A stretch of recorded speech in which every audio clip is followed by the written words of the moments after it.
This is the story of Riley, a beautiful woman married to a very rich and powerful man named Nathan Maywood. But Riley was not happy. She had a secret lover, a handsome photographer named Jesse. Every day, Jesse told her, "Leave your husband. You must tell him about us." Riley always said, "Not yet. The timing is not right." She was afraid of Nathan. He was a crypto giant, a man who made millions of dollars from the internet. He was smart, powerful, and loved by everyone.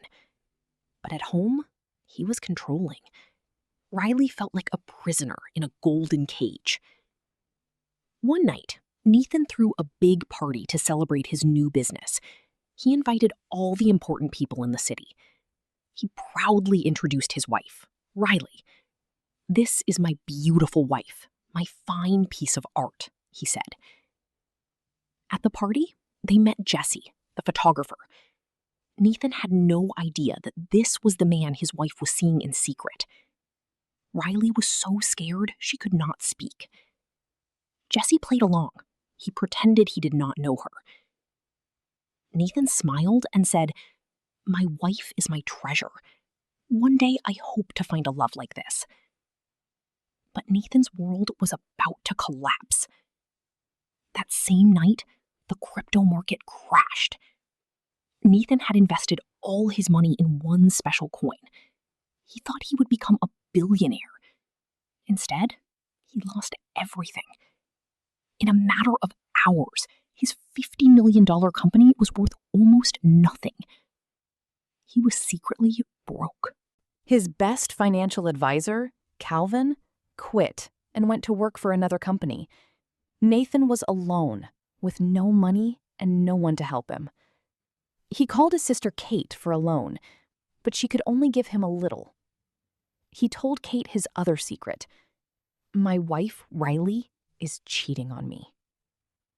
Nathan felt like he had lost everything: his money, his best friend, and his wife's love. He started to make a plan. A very dangerous plan. One day, Nathan went to visit Jesse, the photographer. But Jesse was not in a fancy studio. He was in a small, simple house. And when Nathan walked in, he called him cousin. Jesse was not a famous photographer. His real name was Frank Harris, and he was Nathan's cousin. He had just gotten out of prison.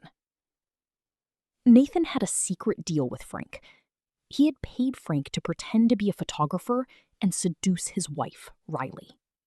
Nathan wanted to see if Riley would cheat on him. She did. Now, Nathan had a new plan. He told Frank, "I have lost all my money, but Riley has a family trust fund worth $250 million.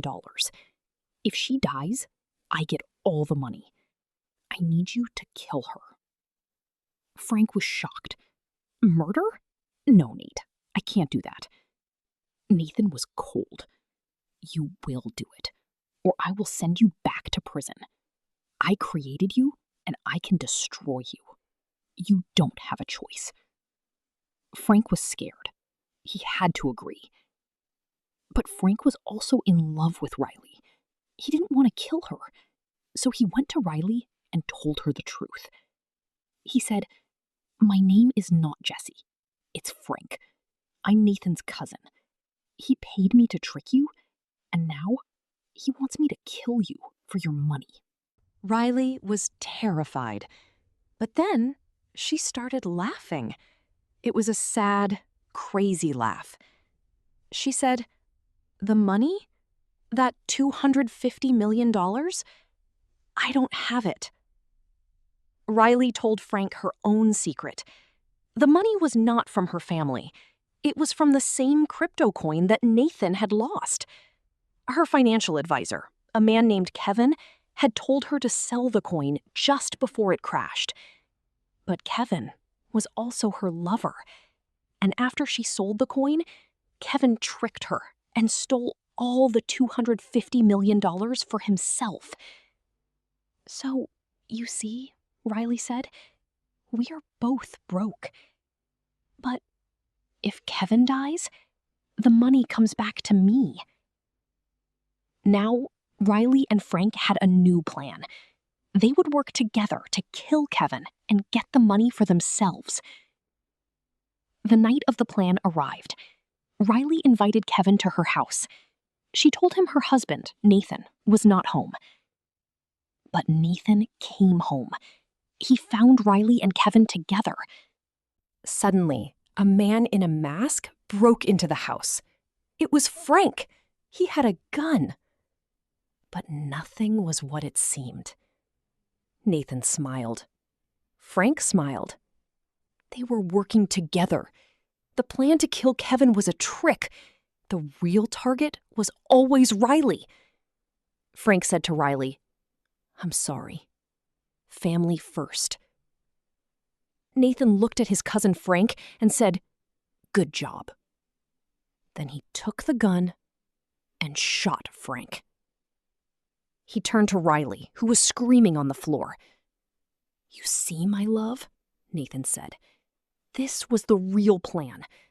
I will tell the police I came home and found you with your lover. I will say he attacked me and I shot him in self-defense. Then you tried to take the gun and it went off by accident. I get all the money, and I am the sad, grieving husband." He pointed the gun at Riley. "I loved you," he said, and he pulled the trigger. When the police arrived, they found Nathan sitting calmly in his house. The bodies of his wife and her lover were on the floor. He told them his story of self-defense. The detective listened, but he was not a normal detective. He was Nathan's brother. He looked at Nathan and said, "I have a signed paper from the district attorney. It says this was clearly self-defense. All charges are dropped. You are free to go." Nathan had planned everything perfectly. He had used his cousin, he had tricked his wife, and he had used his powerful brother in the police. He had lost his money, but he had a plan to get it all back. He sacrificed everyone around him, his wife, his cousin, his friends. In the end, Nathan was alone, but he was free. He had committed the perfect betrayal. Greed can make people do terrible things. Betrayal often comes from the people you trust the most. Sometimes, the person who seems like the victim is the most dangerous one of all. A plan with too many secrets is a plan that is destined to fail, or succeed in the most horrific way.